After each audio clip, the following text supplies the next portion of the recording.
Good morning from Panhandle Outdoors, America's only daily outdoor TV show. Your source for fishing, hunting, and information for folks who enjoy the great outdoors. Now sit back, relax. It's Panhandle Outdoors. Good morning, folks. Welcome to Panhandle Outdoors. I'm Winston Chester. Glad to hear this morning.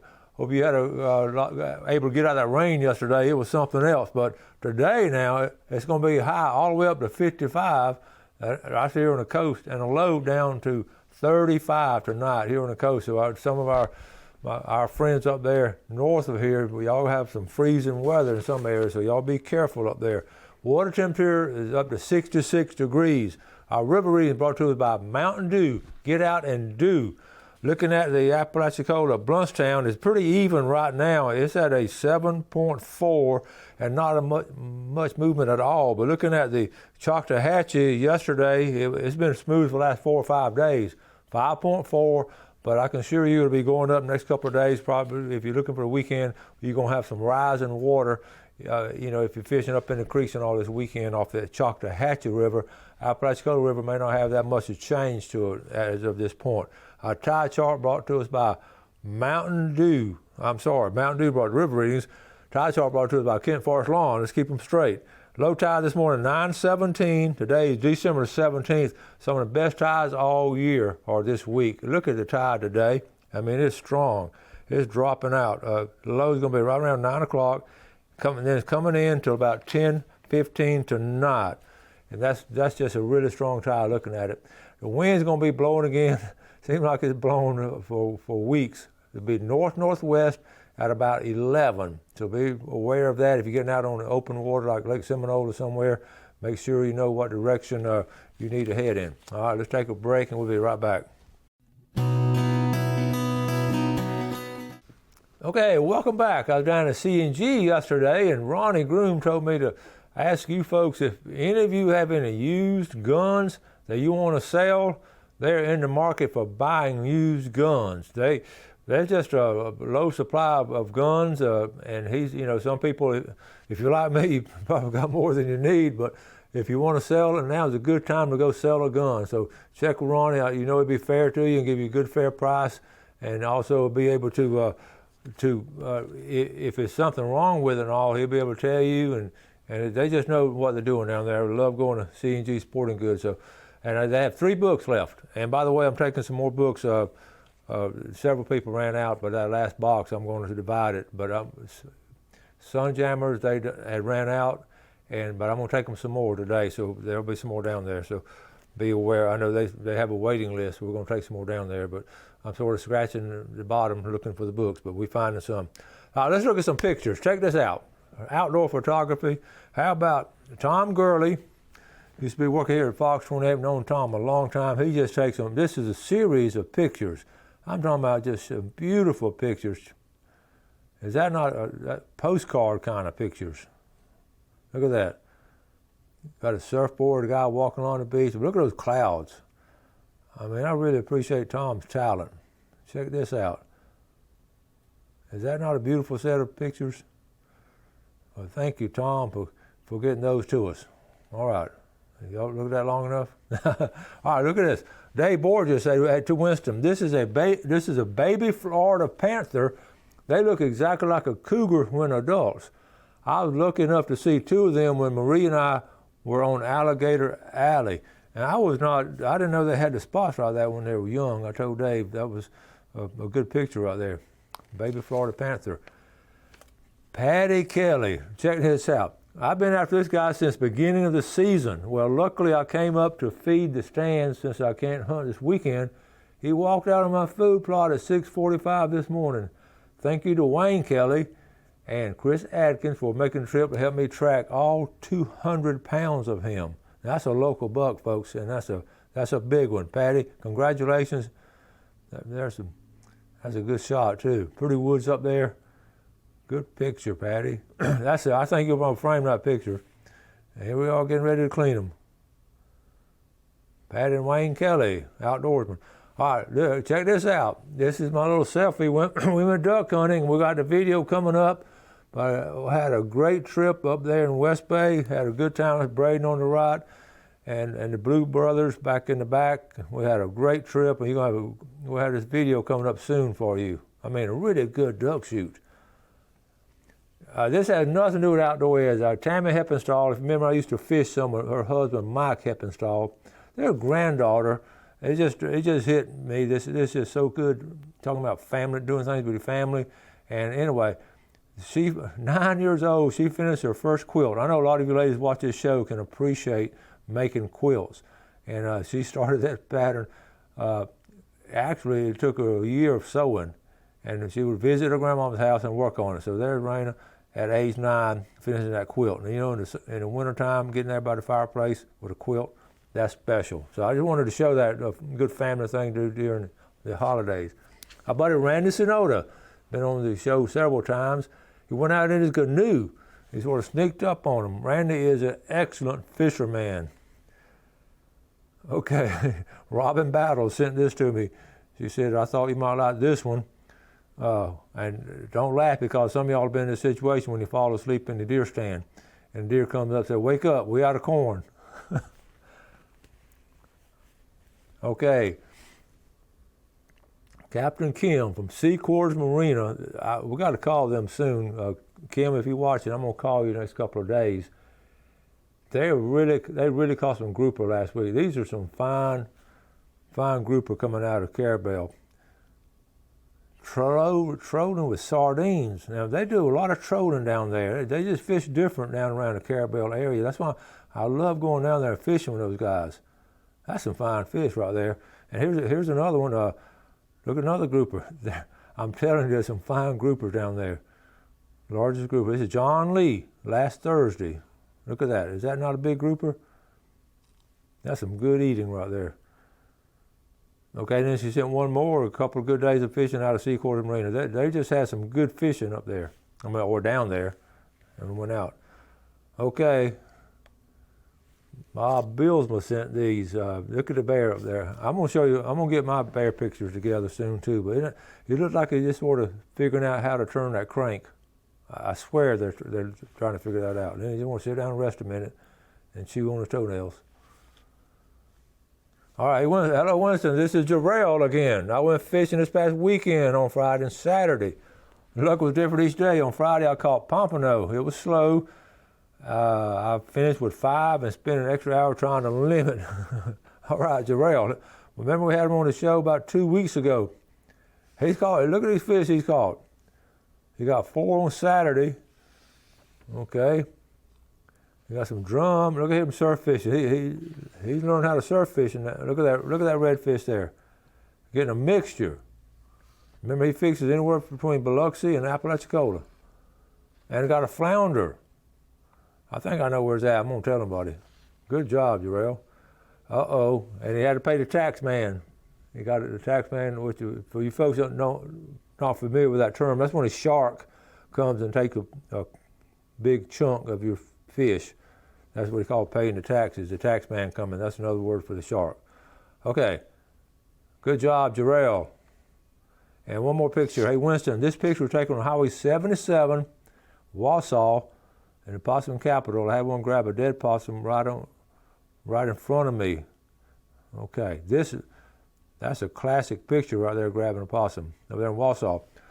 Okay, thank you. Let's go ahead and I'm going to show you one more. Let's end on this one. Not only does my mind wander, sometimes it walks off completely. All right, let's take a break. We'll be right back.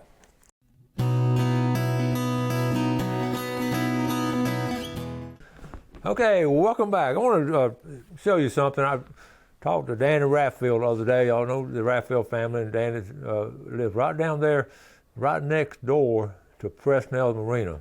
Dan and I have known each other a long time, and his son Daniel have been on the show before, and I've had Danny talk about some of Rafffield heritage, and every now and then we touch base and see what's going on. Well, Gail and I were down at the Cape a couple of days ago and spent a night or two nights down there. But anyway, I wanted to show you what's going on. Okay, we're going to zoom in here to Fresnel's.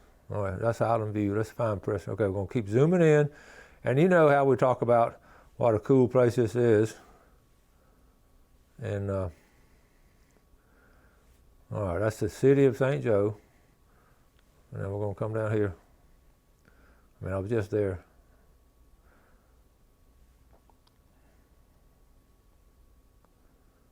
Okay, right in the center. We're going to keep things in the center of the screen. This is Fresnel's fish camp used to be, but now it's a, y'all know where we are right here. Okay, everybody know where we are. Black's Island to our left, Fresnel's, there's 30A. Now, and there's a little canal. Okay, so Danny, okay, I'm going north. There's a vacant lot right there with parking and everything. Now, Danny Raffield's house is right here in the center of the screen. Danny's been there. On top of his house is the actual part of the Beacon Hill Lighthouse. He was, you know the story, we talked about it on the show where he saved it. He's in a little piece of paradise. See that big old lot there? Well, I've noticed some construction last time or two, especially the other day, yesterday when we came back, or day before yesterday, there was some construction right in here. So being of the curious mind, I texted Danny yesterday, said, Danny, what's going on? What's going on here? He said, they're building something. I said, what are they building right next door to you? Okay, you ready for this? How about a 54-unit motel? Dun-dum. That's not very exciting, is it?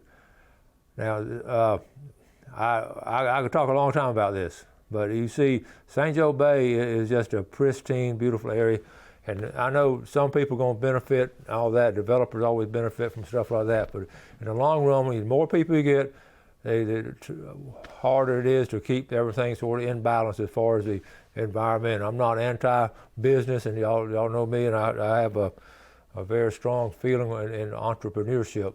But I just sort of, I feel sorry for Danny having, you know, imagine all those cookouts you have with your family, all that peace and quiet, and all of a sudden you got a 54-unit motel right there. And you know all 54 customers aren't going to be Boy Scout leaders. So anyway, it's that density, the one word, density. When you get a density of people, just stack it up, that's when you sort of lose a lot of your natural flavor. And I can give y'all, I can sit here and give you a testimony for 1 hour and 45 minutes. I can talk about South Florida. I can talk about South Walton, where you pack them in. They got that South Florida congestion and traffic, and it's just a special place here south of us. When you get out of Tyndall and go all the way down to Carabel, it's just not a lot of development, and I know we can't stop anyway. I just wanted to let y'all know ahead of time there's a 54-unit motel going right at Fresnel. So anyway, that's just the way I feel about it. But speaking, while I was down there, Gail and I ran down to State Park, and I wanted to check on the construction of the road going from the State Park for the marina, right there where we launched our boats, down to the campground. If you remember, and I got tickled, if you remember, it got washed out. And this on Google, look at here, the Google still has it washed out at Eagle Harbor and the campground. So this Google has not updated this picture, but now that is filled in, it's naturally filled in, and what we have coming up, I went and took my camera down there and shot some video to give you an idea of what's going on, and they're really doing a good job. They're working hard on it, and you can walk along some of the edges on the Eagle Harbor Bayside, and it's really making some good progress. So we'll run this little 3-minute something video, and then we'll come back. So Jeff, let's roll this video. All right, folks, I'm at Cape San Blas at the state park. We're looking toward Eagle Harbor, back toward St. Joe. So I'm on the north end of the campground, okay? I walk way down here. I'll give you all a view of it. This is Eagle Harbor. I'm standing where it was cut in half by Hurricane Michael. I just wanted to check out a couple of things, and one of them was a road bed. I want to see if the road bed was set. And folks, look here, the road bed is set. They've done a lot of work on it. They got the foundation. This is where the campground used to be, okay? Okay, saw the vehicle going on it. Now look across the road to see the sand dunes. They already got, look at there, they're already planted. Got COs on them.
Folks, I'm walking back to my truck.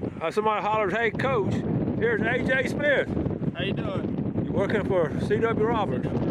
Y'all doing good? Yes, sir. Looking good.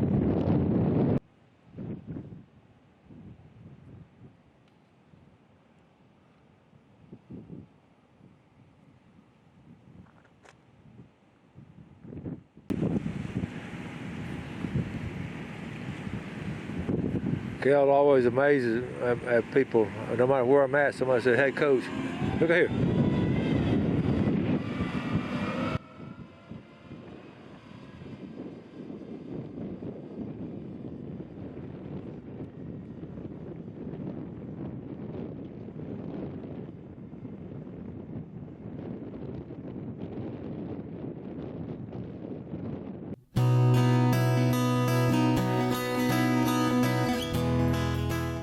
Okay, welcome back. Hope you enjoyed that little segment. Panhandle Outdoors right there on the spot, keeping you posted. It looks good on it. I think the campground, I don't know if they'll have it set up by summer, but I think they're aiming for next fall about opening up the campground back down there. And talked to some young man there, and they're working hard on that end. So it really looks good. All right, let's move on. Our fishing game time today brought to us by Blue Water Outriggers in Port St. Joe, 114 to 314 this morning. And this evening, right after lunch, 142 to 342. I hope you enjoyed the video yesterday with the North Bay Haven kids. It was at Mandy Miller Warren's house, and I'm going to do another video about the history of that place, that point right there. But really good to see those North Bay Haven kids working hard. It was good to see. We're talking to a teacher and all, and that was a bunch of oyster shells. In fact, well, I was asking, I said, how in the world, what they did, I said, how'd you get all these oysters inside these bags here? That had been a massive amount of labor. And she said what they did, in the back of the school, they just dumped a big old pile of oyster shells, and they're on a block schedule up there, and what they were able to do for block schedules, I mean, you have class for an hour and a half, which is a lot of teachers like it that way, and some don't. I was able to roll with it, whatever they threw at us, but what they would do, she said, I'd teach an hour and 15 minutes, but that last 15 or 20 minutes of class would go out the back door and just bag oyster shells until they got a big pile. So that's how that happens. And I don't know if you saw, but some of the oysters are that big. I don't know where they came from, but that was some healthy oysters. So we believe in that living shoreline, and I'm a very firm believer in taking care of the environment. And I'm going to try to do some of that stuff at my house. I've got some oysters out there, but I'm trying to roll them up and eat some later. Now, also, I want to mention, if you saw the day before, Greg and Bill, I was there like I did weather and all, and then I let them come on. We just felt crowded to have all three people in there, and so we sort of stayed separate. So I was behind the camera, and I had a call, where did I leave after I did the weather? But I was still there, and I planned to come back on, but Greg and Bill were both on a roll, so I said, y'all just keep doing it, and I just sat back there. I felt like a director. I was sitting there, just helping timing, and Jeff and I were just cruising, and they were doing everything. So that's why I didn't come back on the show. They were doing so good, but I enjoyed Greg's story about that shrimp that lived about 48 hours after he was hooked and all. Okay, let's move on. Let's go into tomorrow now. We're going to have a great show tomorrow, and I'm looking forward to having Steve Shea back on, and we're going to really hit some heavy-duty how-to and hunting and all. But speaking of hunting, and so we talked about fishing the other day, and now we got hunting coming up. We just covered all. This magazine here is a Rack magazine, okay? It's put out by Buckmaster. So if you get a membership at Buckmaster, they're seeing this magazine. It comes out a couple times a year. But what I really enjoy about it is it's a sort of a down-home kind of a magazine, and it features some of the best deer hunting stories of what happened last season in all across America. And on page 34 is our one and only local hero, Ben Still, okay? And the title of it, Nobody in His Right Mind. I thought that fit Ben really well. But remember, Ben came on the show, and he talked about that huge buck that he got, but these circumstances around it. He made this magazine. You're talking about the elite of the elite to make this magazine. You think of all the big bucks killed across America, and Ben was in this magazine on page 34. And the whole story on it, and what I mean by that quote, nobody's right mind, because if you remember, he just parked beside the road on a Friday afternoon, and he was able, when he set his tree stand up, he was able to see his truck out there by the road, and he thought to himself, nobody's right mind going to set up here. So that's what they did a story on. And I'm going to get Ben back on to bring that mount, but here it is right here. And it was really a wonderful story. Ben, and each story in here, I started reading the stories last night, I couldn't put it down. And so on tomorrow, maybe one day next week, I'm going over and tell you some of these stories. Really heartwarming, good stories about hard work and family together and talking to each other and all. Really good stories in the rack. So congratulations, Ben Steele. And Ben will be coming on hopefully in another couple of weeks and probably after Christmas and show the big old mount. Got to get out of here. Hope you enjoy today's show. Always do something good today for your fellow man. You have a great day. Enjoy the outdoors, and God bless. Thanks for watching America's only daily outdoor TV show, Panhandle Outdoors with Winston Chester, featuring hunting, fishing, and other activities and information to help you enjoy the great outdoors. Join us next time for Panhandle Outdoors.